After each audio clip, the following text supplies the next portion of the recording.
चलिए देखिए, आज 7th क्वेश्चन करना है। दोबारा से डायग्राम बता रही हूं।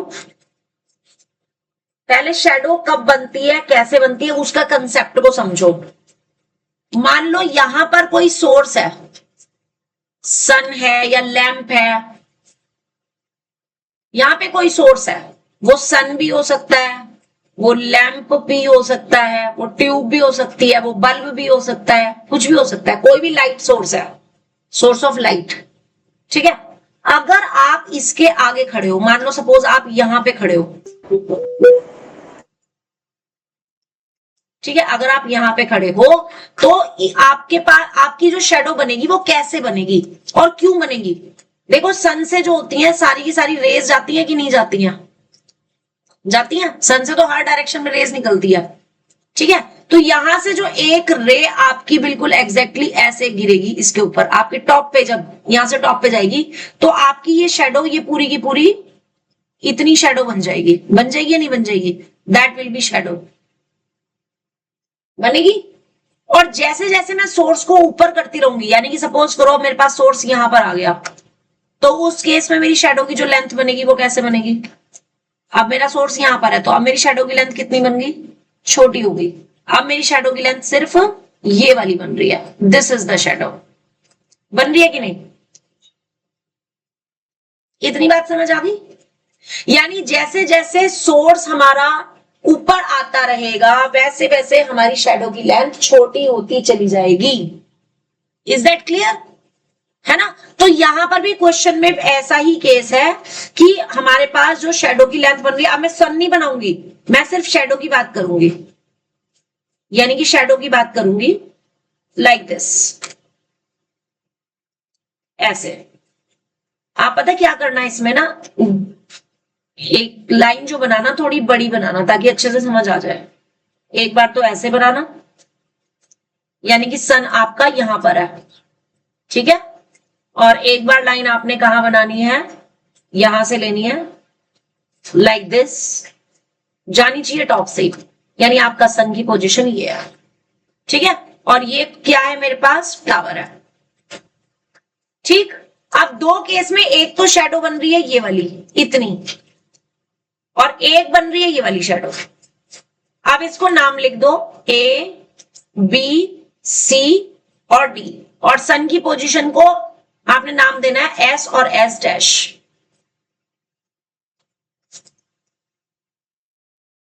अब मुझे ये बता सकते हो कि इन दोनों में से बड़ा एंगल कौन सा है? बिल्कुल सही। जो पास है पॉइंट वो ज्यादा बड़ा एंगल बनाएगा, जो पॉइंट दूर है वो छोटा एंगल बनाएगा। तो इसका मतलब डी पे जो एंगल बनेगा वो कितना बनेगा? 30 डिग्री। और जो सी पे एंगल बनेगा वो कितना बनेगा? 60 डिग्री। इतना समझ आ गया कि नहीं? इतना समझ आ गया कि नहीं? अच्छे से कि थोड़ा थोड़ा? है ना? अब ये कह रहा है कि जब सन की पोजीशन 30 डिग्री थी उस टाइम पे जो शेडो की लेंथ बन रही थी वो कितनी लंबी थी?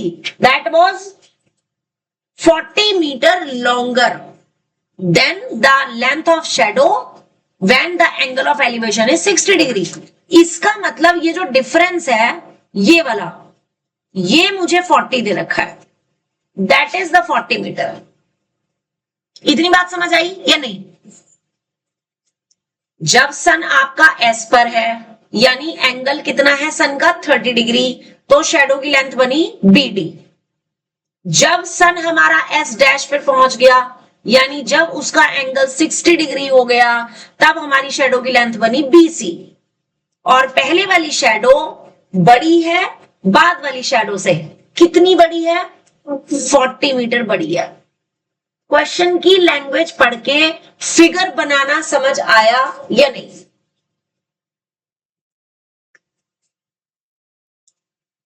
ठीक है। अब वो यहां पे अगर लैंग्वेज चेंज कर दे, अगर वो क्वेश्चन ये कह दे कि the length of shadow is smaller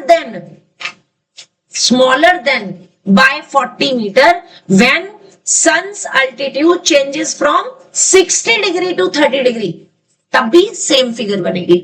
बस इन्होंने इस चीज को उल्टा बोल दिया कि जब एंगल 60 डिग्री था तब जो शेडो बन रही थी वो छोटी थी, और कितनी छोटी थी, 40 मीटर छोटी थी। कौन सी शेडो से, जो कि तब बन रही है जब एंगल कितना है, 30 डिग्री। तो बात एक ही है, यानी अगर शेडो के केस में लॉन्गर देन आए या शॉर्टर देन आए तो आपको डायग्राम किस टाइप से बनाना है, सेम टाइप से डायग्राम बनाना है। जो उनके बीच का डिफरेंस है वो आपको दे रखा है,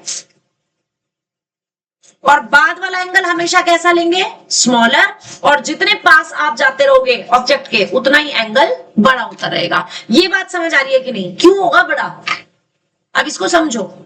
मान लो आप एफिल टावर देखने के लिए गए, अगर आप एफिल टावर को बहुत दूर से देख रहे हो तो आपको अपनी गर्दन को ज्यादा ऊंचा नहीं उठाना पड़ता, नहीं उठाना पड़ता। इसका मतलब एंगल कैसा है, छोटा है। जैसे जैसे आप एफिल टावर के पास जाते रहोगे वैसे वैसे आपको उसका टॉप देखने के लिए अपनी गर्दन को ज्यादा ऊंचा करना पड़ेगा, करना पड़ेगा कि नहीं? तो इसका मतलब एंगल कैसा हो जाएगा, बड़ा। Is that clear? तो जितनी हम दूर होते हैं ऑब्जेक्ट से उतना ही एंगल ऑफ एलिवेशन कैसा होता है, छोटा, और जितना हम ऑब्जेक्ट के पास जाते जाते हैं उतना ही एंगल ऑफ एलिवेशन कैसा हो जाता है, बड़ा। इतनी बात समझ आ गई या नहीं, अच्छे से? ठीक है। अब पूछ क्या रहा है वो, पूछ क्या रहा है क्वेश्चन समझ में? Yes, find the height of tower, यानी कि एच पूछ रहा है बस, और मुझे कुछ नहीं दे रखा। आप देखो इसमें पहले तो बताओ कौन कौन से दो राइट एंगल ट्राइंगल बन रहे हैं। एक तो बन रहा है ये वाला एबीसी जिसमें एंगल कितना है, 60 डिग्री, और दूसरा राइट एंगल ट्राइंगल कौन सा होगा, एबीडी, जिसमें कि एंगल कौन सा होगा, 30 डिग्री। बात समझ आ गई? तो एक तो है आपके पास ट्राइंगल ए बी सी, और दूसरा है ट्राइंगल ए बी डी, और दोनों ट्राइंगल में हाइपोटेन्यूज तो मुझे दिया नहीं, सिर्फ किस किस की बात हो रही है, बेस और परपेंडिकुलर की, है ना? तो इसमें भी परपेंडिकुलर अपॉन बेस, यानी कि 10 60 डिग्री। परपेंडिकुलर कितना होगा, ए बी, बेस कितना होगा, बीसी, और इस ट्राइंगल में जब मैं फॉर्मूला लगाऊंगी तो एंगल कितना, 30 डिग्री, परपेंडिकुलर कितना होगा, सेम ए बी, लेकिन बेस कितना हो जाएगा, बी डी। ठीक है। तो अगर मैं इस वाले ट्राइंगल से बीसी की वैल्यू निकाल लूं और बाद वाले ट्राइंगल से बीडी की वैल्यू निकाल लूं तो दोनों को क्या करने पर 40 मिलेगा, प्लस करने पर या माइनस करने पर? तो लास्ट में मैं क्या लगा दूंगी कि BD minus BC is equals to 40। तो मेरे पास पूरी की पूरी इक्वेशन H में मिल जाएगी और उसको सिंप्लीफाई करके मैं H की वैल्यू निकाल सकती हूँ। समझ आ गया? अब देखो करना कैसे है। 10 60 की वैल्यू कितनी होती है जी, √3। AB कितना लिया था आपने, H। BC मुझे निकालना है, BC मुझे निकालना है। तो यहां से BC की वैल्यू H अपॉन √3 आ जाएगी या नहीं, आ जाएगी? और इसमें √3 को हटाने के लिए मुझे रेशनलाइज करना पड़ेगा, तो √3 से हम ऊपर नीचे मल्टीप्लाई भी कर देंगे, तो कितना आ जाएगा, इतना समझ आ गया? अब यहां से बताओ tan 30 डिग्री की वैल्यू कितनी होती है जी, 1 अपॉन √3, और AB को मैंने H ले रखा था और BD मुझे निकालना है। तो यहां से BD की वैल्यू कितनी आ जाएगी जब क्रॉस मल्टीप्लाई करेंगे, तो H √3 आ जाएगी या नहीं, आ जाएगी या नहीं? इतना क्वेश्चन अगर समझ आ गया है तो ही लिखना और तो ही बताना मुझे, अदरवाइज नहीं। सबको इतना समझ आ गया कि नहीं? हाँ जी बिल्कुल, दोबारा बता देते हैं। डायग्राम बताना है कि सॉल्यूशन बताना है, पहले तो इतना बताओ। डायग्राम बताते हैं। डायग्राम में देखो ये है, जब सन आपका यहां पर था, यानी कि जब सन का एलिवेशन 30 डिग्री था, तो आपके पास जो शेडो की लेंथ बन रही है that is 40 metre longer than the shadow when sun का अल्टीट्यूड कितना है, 60 डिग्री। यानी कि अगर सन का अल्टीट्यूड 60 डिग्री एंगल है तो उस टाइम पे शैडो छोटी बनेगी, और जब सन का अल्टीट्यूड छोटा है यानी 30 डिग्री है उस टाइम पे शैडो की लेंथ बड़ी बनेगी। और कितनी बड़ी बन रही है? पहले वाली लेंथ से 40 मीटर ज्यादा बन रही है। आप बताओ डायग्राम समझ आया कि नहीं? Yes ma'am. और आई थिंक अब सॉल्यूशन में तो कोई दिक्कत नहीं होगी। एक बार हमने ये वाला राइट एंगल ट्राइंगल लिया, tan 60 का फॉर्मूला लगाया और यहां से BC की वैल्यू निकाल ली, और एक बार हमने ये बड़े वाला ट्राइंगल लिया जिसका एंगल कितना है 30 डिग्री, tan 30 का फॉर्मूला लगाया और BD की वैल्यू निकाल ली। यहां तक क्लियर है? Yes ma'am. और अब देखो BD में से अगर मैं BC को माइनस कर दूं तो 40 मीटर मिल रहा है। या अगर आपको ऐसे नहीं करना तो आप सिंपल लिख सकते हो ऐसे कि BC और प्लस 40 करो तो आपको क्या मिल रहा है? BD मिल रहा है। एक ही बात है, चाहे ये लिखो और चाहे ये लिखो, एक ही बात है। समझ आ रहा है? जरूरी नहीं है कि आपको माइनस करके दिखाना है, आप सिंपल लिख दो BC plus 40 is equal to BD, है ना? और अब इनकी वैल्यू रख दो, बताना जरा BD कितना था? h√3 और BC कितना था? Is equal to 40। बिल्कुल एलसीएम लेंगे, 3 एलसीएम आएगा तो इधर आ जाएगा 3√3h और यहाँ पे √3h या h√3 एक ही बात है, √3 इंटू h और इज इक्वल टू 40। अब h तो आप कॉमन ले लोगे, क्या बचेगा? 3√3 माइनस 1 यानी कि 2√3, नहीं माइनस के √3। हाँ ले सकते थे, बिल्कुल ले सकते थे, ले सकते थे। ये लो ले ही लिया हमने कॉमन। जो खुशी कहेगी वही हम करेंगे, ठीक है? सब लोग वही करेंगे जो खुशी कहेगी। खुशी सही है? अब 3 माइनस 1 कितना हो गया? 2, तो ऊपर आ जाएगा 2√3h अपॉन में 3। अब ये 3 चला जाएगा मल्टीप्लाई में और 2√3 आ जाएगा अपॉन में, तो 40 इंटू 3 अपॉन 2√3। अब 40 कट हो रहा है, कट कर दो, 2 से 40 कट करेंगे कितना आ जाएगा? 20 और इंटू 3, 20 इंटू 3 और अपॉन में √3। √3 से क्या कर दो? रैशनलाइज, तो कितना आ जाएगा? 60√3 अपॉन 3 और 3 से 60 को काट दो, 20√3। अब आंसर लाइन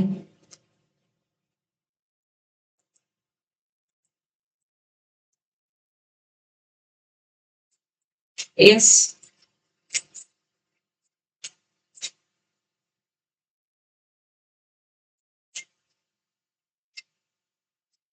क्वेश्चन समझ आया कि नहीं?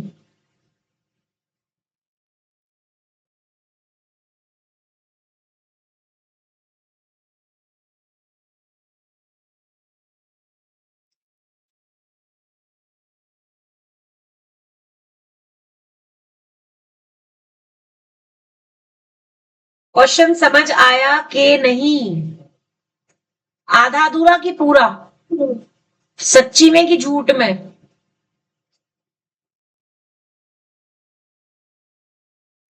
सबको अच्छे से समझ आ गया है कि नहीं? बता दो मेरे को अभी। क्लियर? तो ऐसा ही एक क्वेश्चन दे दूं जरा मुझे करके दिखाओगे ताकि मुझे पता चले। इसी से जस्ट अगला है, a tower of 50 metre high, its shadow is x metre shorter when the sun's altitude changes from 45 degree to 30 degree, find the value of x। पहले तो डायग्राम ही बना के दिखा दो।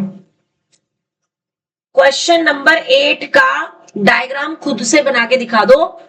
अब की बार उन्होंने हाइट ऑफ टावर तो दे दिया और शैडो का जो डिफरेंस है वो x दे रखा है, यानी जिसको आपने 40 लिया था उसको आपने क्या लेना है? x लेना है सेम डायग्राम में। और हाइट ऑफ टावर को कितना लेना है? हाइट ऑफ टावर को कितना लेना है? 50 लेना है, ठीक है? और जो क्या, अच्छा बुक चाहिए, ये लो, सॉरी।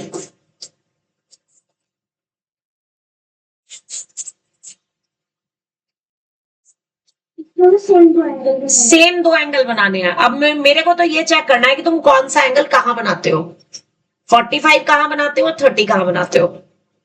तो मुझे डायग्राम बना के चेक करा दो पहले। स्केल का यूज करना, प्रॉपर डायग्राम बनाना, रफ डायग्राम मत बनाना, स्केल से बनाना। जिसके पास स्केल नहीं है ले लो। चाहिए स्केल? किसी को स्केल चाहिए या नहीं? ठीक है, मैं दूंगी भी नहीं। श्री राधे श्याम।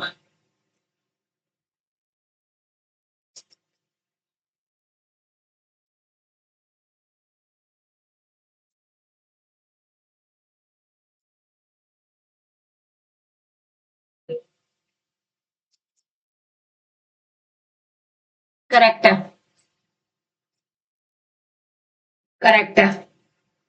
इसको पॉइंट को नाम दो कुछ वहां पे। हाँ, बी। स्केल ले ले मैडम।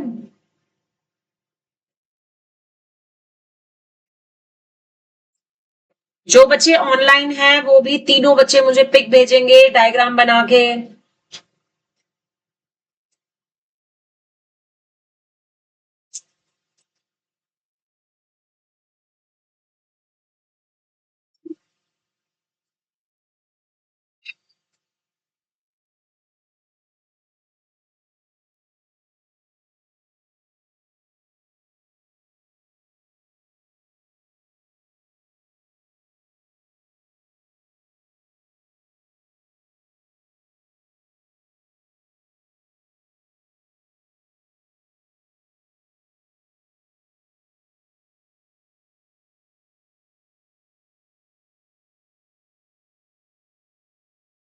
डायग्राम करेक्ट है?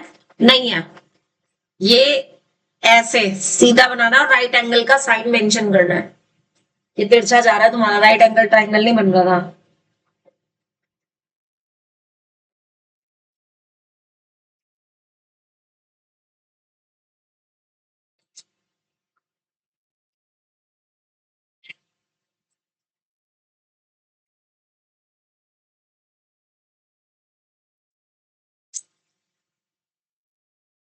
ये एक्स है, जितना डिफरेंस है ना उनमें। क्या कहाँ आ गई? हाँ तो ये डायग्राम गलत है तुम्हारा। ये डायग्राम गलत है। आगे वाला एंगल बड़ा होगा, पीछे वाला एंगल छोटा होगा। एक्स कितना है? कहां से कहां तक है एक्स? गलत। और तुमने भी एक्स गलत लिया है। एक्स जो दे रखा है वो डिफरेंस दे रखा है दोनों का। दोनों की जो, ये देखो आपने डिफरेंस क्या लिया था यहाँ पे? ये 40 क्या था? डिफरेंस ही तो था ना। ये दे रखा है तुम्हें एक्स, तो एक्स जो है वो सिर्फ ये दे रखा है सी डी। समझ रहे हो? आपको सेम डायग्राम में 2 मिनट समझो। अब इधर देख लो सब लोग, 2 मिनट सब लोग इधर देख लो। ये जो 40 था ना, ये आपको अब एक्स दे रखा है। ये जो एच था ये आपको 50 दे रखा है। ये वाला एंगल सेम 30 और ये वाला एंगल 45। हाँ, उससे कोई फर्क नहीं पड़ता। मतलब 45 में ना ये परपेंडिकुलर बेस सेम होते हैं, बस इतना ध्यान रखना। 45 के केस में जो बेस होता है और परपेंडिकुलर होता है ना वो सेम हाइट का होता है। ठीक है, ध्यान रखना ये चीज।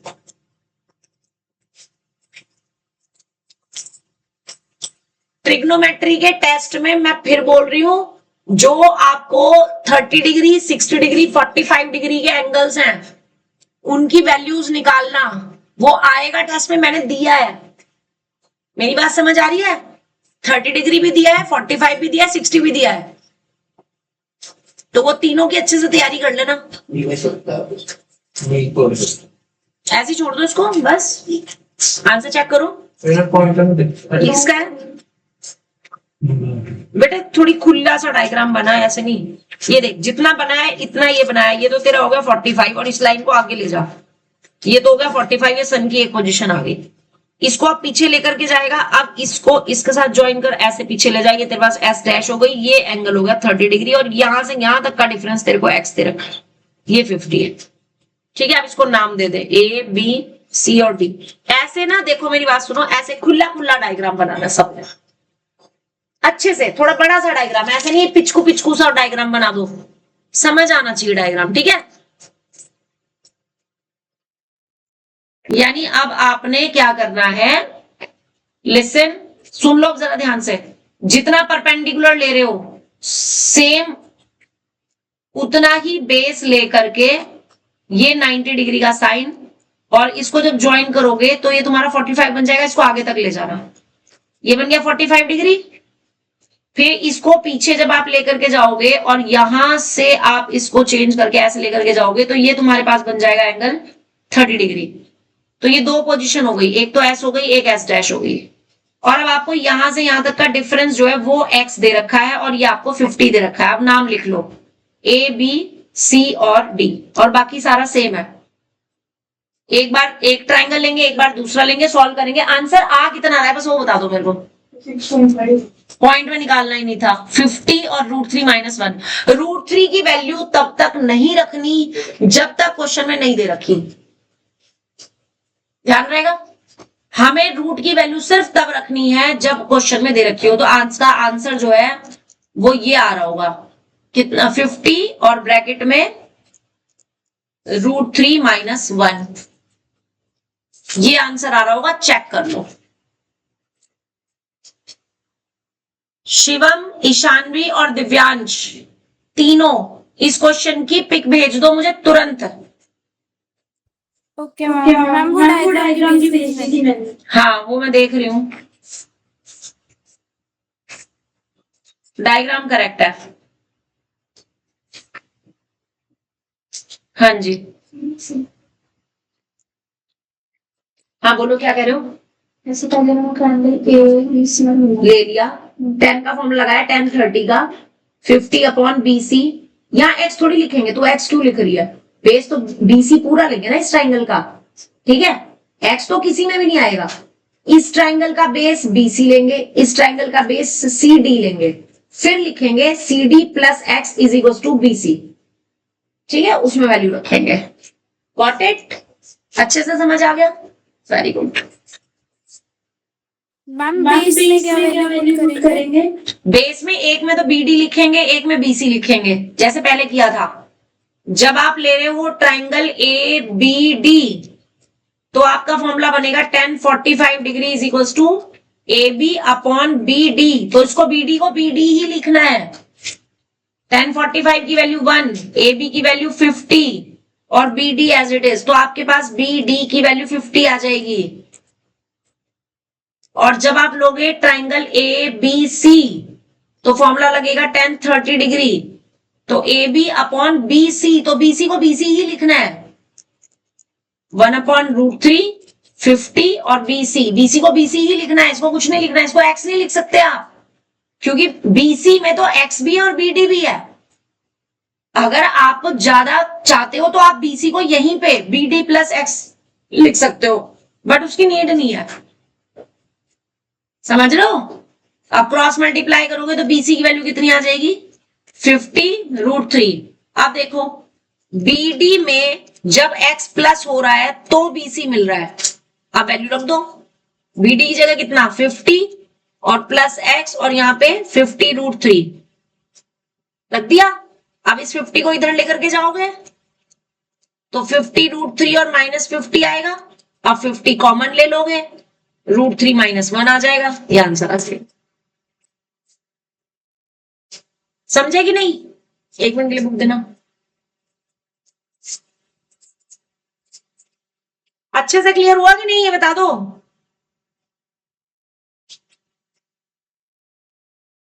नाइन्थ क्वेश्चन भी बिल्कुल ऐसा ही है, खुद से करके दिखाओ। अब 9th क्वेश्चन बिल्कुल ऐसा ही है, खुद से करके दिखाओ। The shadow of A vertical tower on the level ground increases by 10 meter when altitude changes from 45 degree to 30 degree. Find the height of tower correct to 1 decimal place. तो इसमें आपको वैल्यू रखनी पड़ेगी। अब इन्होंने करेक्ट टू 1 डेसिमल प्लेस बोल दिया है तो आपको इसमें वैल्यू रूट की रखनी पड़ेगी। खुद से करके दिखाओ जरा। 9th क्वेश्चन फटाफट से खुद से करके दिखाओ। डायग्राम पहले तो डायग्राम ही बना के चेक करा दो।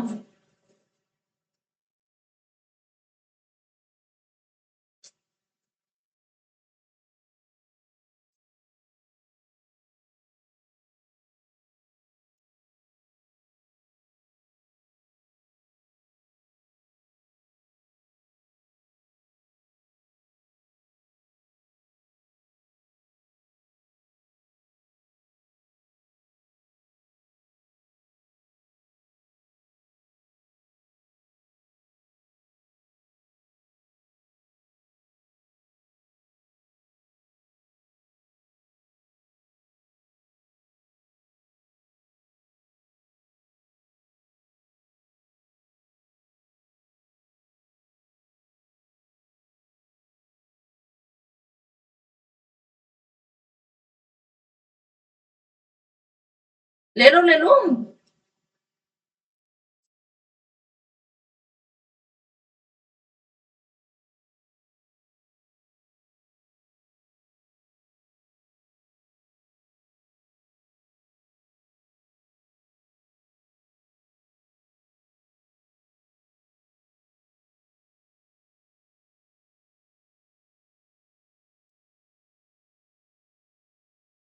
बिल्कुल सही है। हमेशा जो डिफरेंस है ना शेडो का वो ही दे रखा है आपको एक्स। तो ये यहां से यहां तक है, यहां तक नहीं है, सिर्फ यहां तक, पूरा इस पॉइंट तक है, बी तक। इसे और आगे तक लेकर के जा। ठीक है रितेश, तुमने ना मेरे को पिछला क्वेश्चन चेक कराया, ना तू मेरे को ये वाला क्वेश्चन चेक कराया, ना करण तूने चेक करा दिया। ठीक है पुलकित करा दिया। ये इसी का रह गया रितेश का, इसी ने नहीं चेक कराया। जब तक तुम चेक नहीं कराओगे ना बेटे, ना तो तुम्हें कॉन्फिडेंस आएगा, ना मुझे पता चलेगा तुम ठीक कर रहे हो कि नहीं। ये क्या किया? नहीं, डिफरेंस एक्स दे रखा है। Reason by 10 metre. हाँ तो ये 10 हो गया ना, फिर ये जो डिफरेंस है ये 10 हो गया ना। ये एक्स क्यों ले रहे हो? एक्स, इसको बीसी को बीसी रहने दे, हाइट पूछ रहा है वो एच लो। एक्स वाई जेड जितने वेरिएबल तुम अपनी मर्जी से आगे बढ़ाओगे ना, उतना तुम्हारा क्वेश्चन कंफ्यूजिंग हो जाएगा। ये वो क्वेश्चन है जैसे हमने पहले वाला किया था। यहाँ पे आप आपको यहाँ पर 40 की जगह क्या दिया हुआ है? 10 दिया हुआ है, और बस इस 60 वाले एंगल की जगह क्या दिया हुआ है? 45, और एच पूछा है। मुझे दूसरा वाला दिया तो उसको क्या ये कभी भी नहीं देंगे वो, क्योंकि ये तो शेडो की लेंथ है। शेडो की लेंथ तो वो कभी देंगे ही नहीं। वो दोनों की शेडो का जो डिफरेंस है, या तो वो देंगे या तो वो पूछेंगे।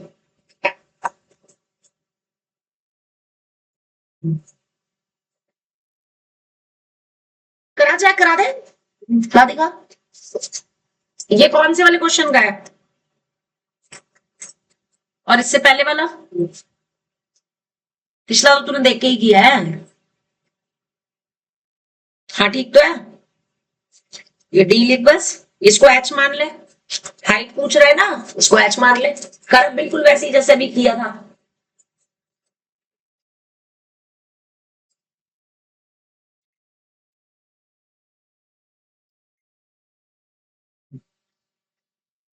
हाँ इसको एच ले लो, हाइट ऑफ टावर को जो पूछ रहा है वो। ये किसका है? हाँ इसको एच ले लो। हाइट ऑफ टावर पूछ रहा है तो उसको एच ले लो। देखो जो पूछ रहा है ना सिर्फ उसी को लेट करना, उसके अलावा कोई भी चीज को एक्स वाई जेड अपनी मर्जी से मत लेट करना। मैं फिर बोल रही हूँ कंफ्यूज हो जाओगे। जितने ज्यादा वेरिएबल लोगे उतना कंफ्यूजन क्रिएट करोगे। जो पूछा है सिर्फ उसको लेट करो, बस ज्यादा कुछ लेट करने की जरूरत नहीं है। हाँ ठीक है, ये डायग्राम किसका है ये? हाँ बिल्कुल ठीक है, करो अब इसको। सेम क्वेश्चन जैसे ये वाला किया था ना हमने, बिल्कुल सेम ऐसे, यही वाला जस्ट 7th किया था, सेम ऐसे ही करना है।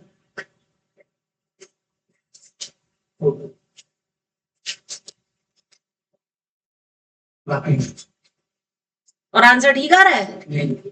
आंसर तो हमने दे रखे हैं। हाँ तो डेसिमल में ही तो पूछा है उसने कि इन वन डेसिमल की 1 डिजिट तक, 1 डेसिमल प्लेस तक, तो तुम्हें √3 की वैल्यू यहाँ पे रखनी है।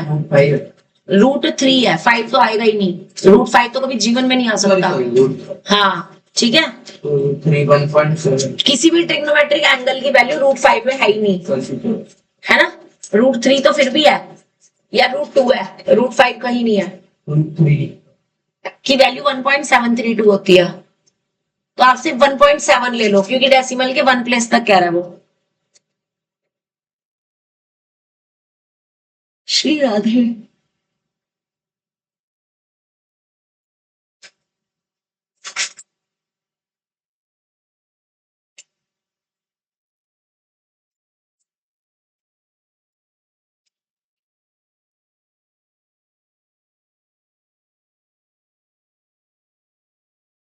थर्टीन पॉइंट फाइव है, पीछे 13.6 कोई दिक्कत नहीं है। हो गया।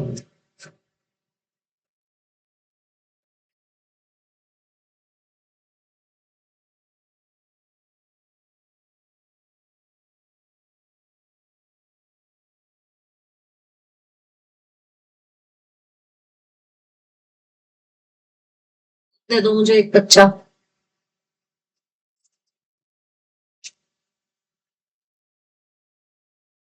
हाँ जी, इसी के जैसा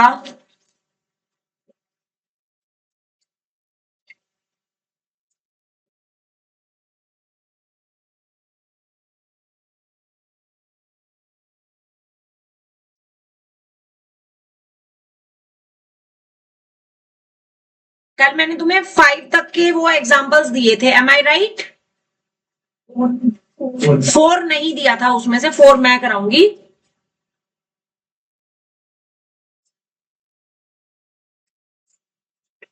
और एक्सरसाइज इसका एग्जाम्पल का 7th question, seventh example, 8th example, 9th example, ये सारे आज ऐसे ही आज इनको करेंगे, ठीक है? तो आप पहले 4th एग्जाम्पल पे आ जाओ। जो क्वेश्चन आप कर रहे हो उसके बाद 4th एग्जाम्पल पे आ जाइए।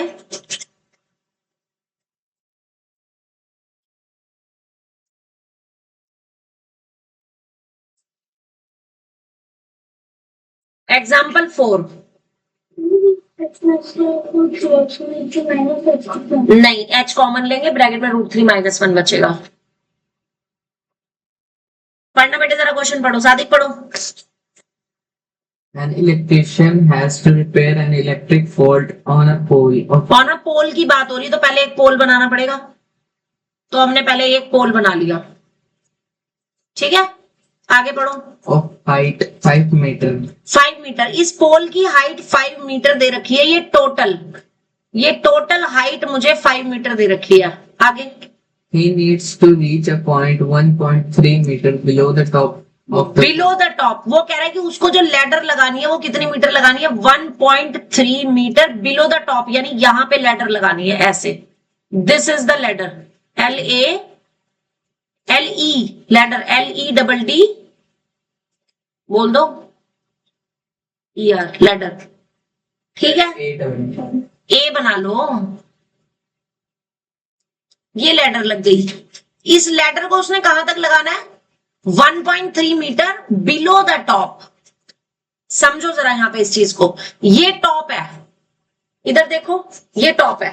अब लैडर को यहीं तक लगाएगा तो रिपेयर को कैसे करेगा? फॉल्ट को कैसे रिपेयर करेगा? थोड़ा सा नीचे लगाना पड़ेगा ना उसको, लैडर को। तो लैडर उसने कहां तक लगाई? 1.3 मीटर नीचे लगाई है ना? तो मुझे बता सकते हो कि यहां से यहां तक कितना बचा अब तुम्हारे पास? क्या करेंगे? 5 में से माइनस कर देंगे 1.3 को, कर देंगे कि नहीं?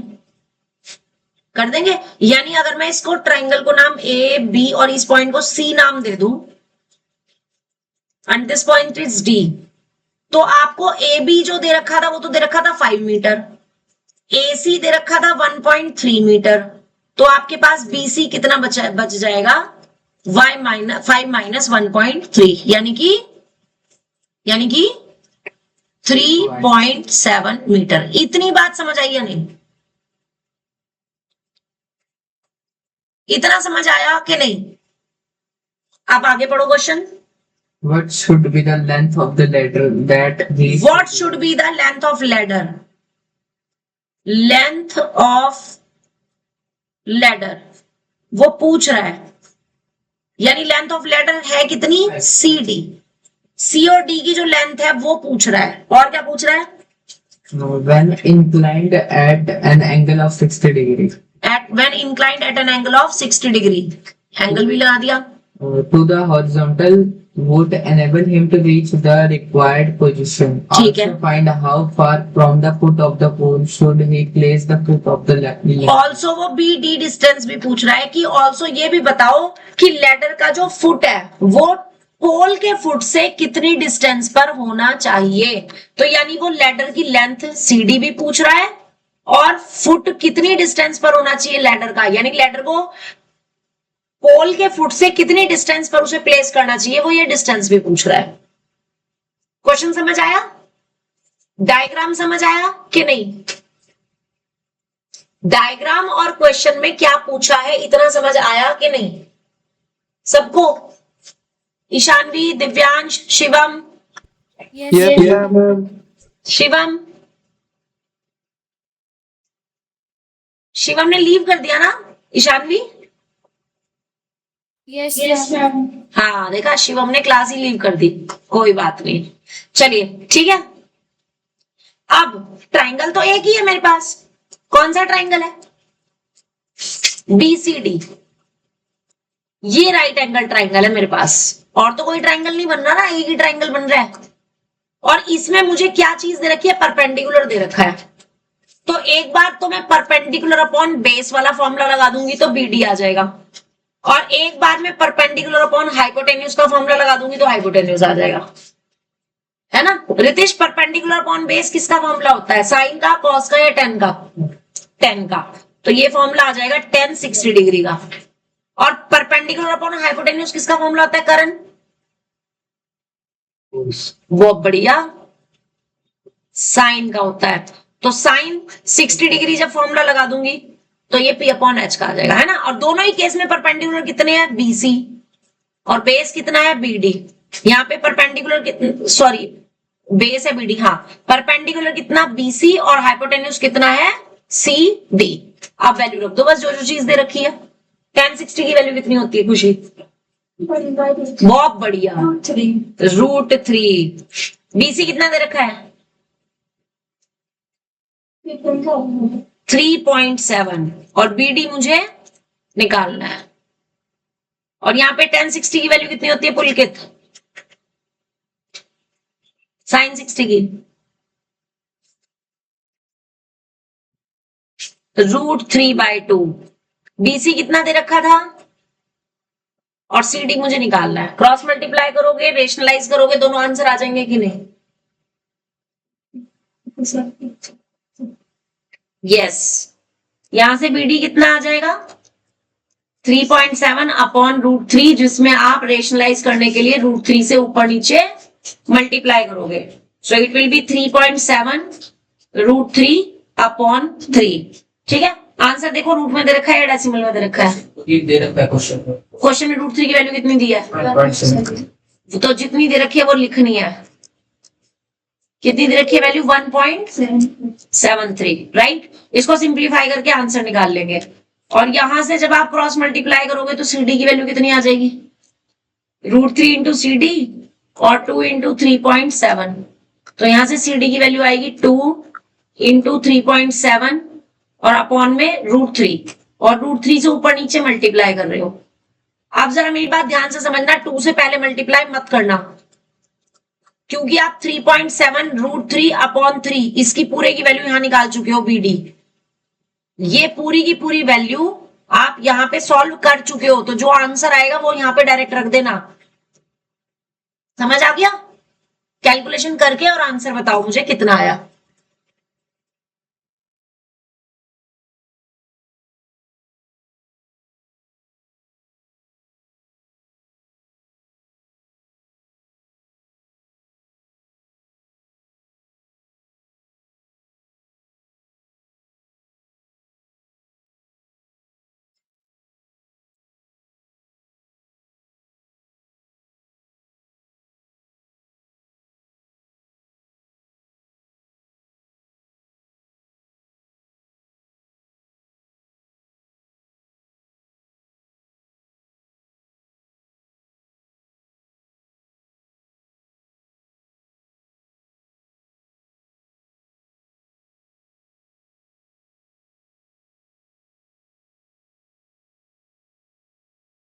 इसमें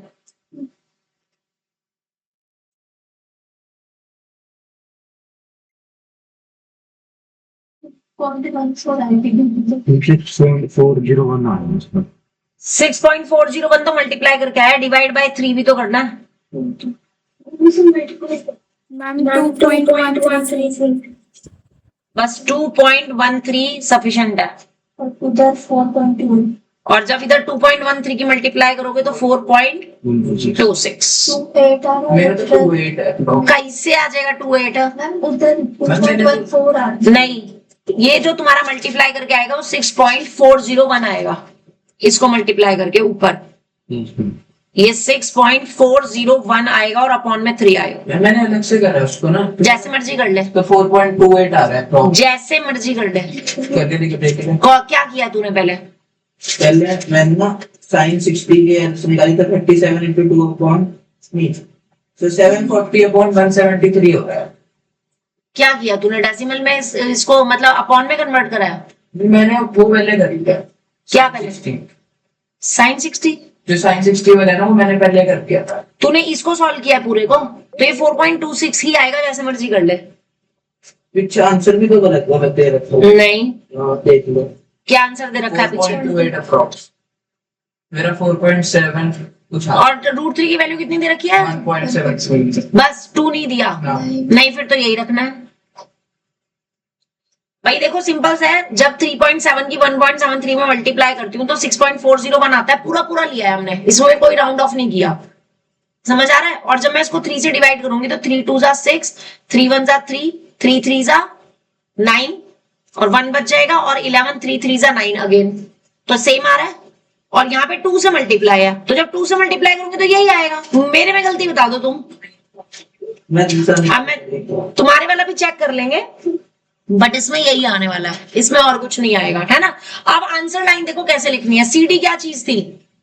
what was CD? CD was length of ladder, तो आप क्या लिखोगे? Length of ladder is 4.26 metre and distance of ladder from the foot of pole will be 2.13 meter.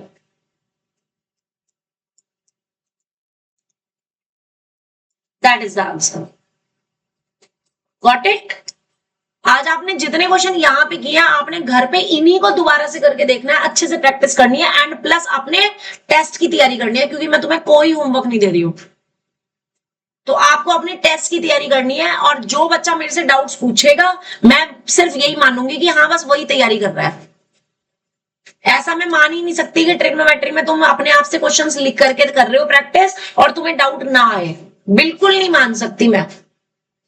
और दूसरी बात, जितने क्वेश्चन प्रैक्टिस करोगे कल मुझे रिटर्न में शो करोगे, मैम हमने ये कल इतने क्वेश्चन प्रैक्टिस करे, 2 करो, 3 करो, 4 करो। और अब सिर्फ वो बच्चे जाएंगे जिन्होंने कल का होमवर्क कर लिया था, वो भी मुझे चेक करा दे, उसके अलावा बाकी बच्चे पहले होमवर्क करेंगे। हाँ।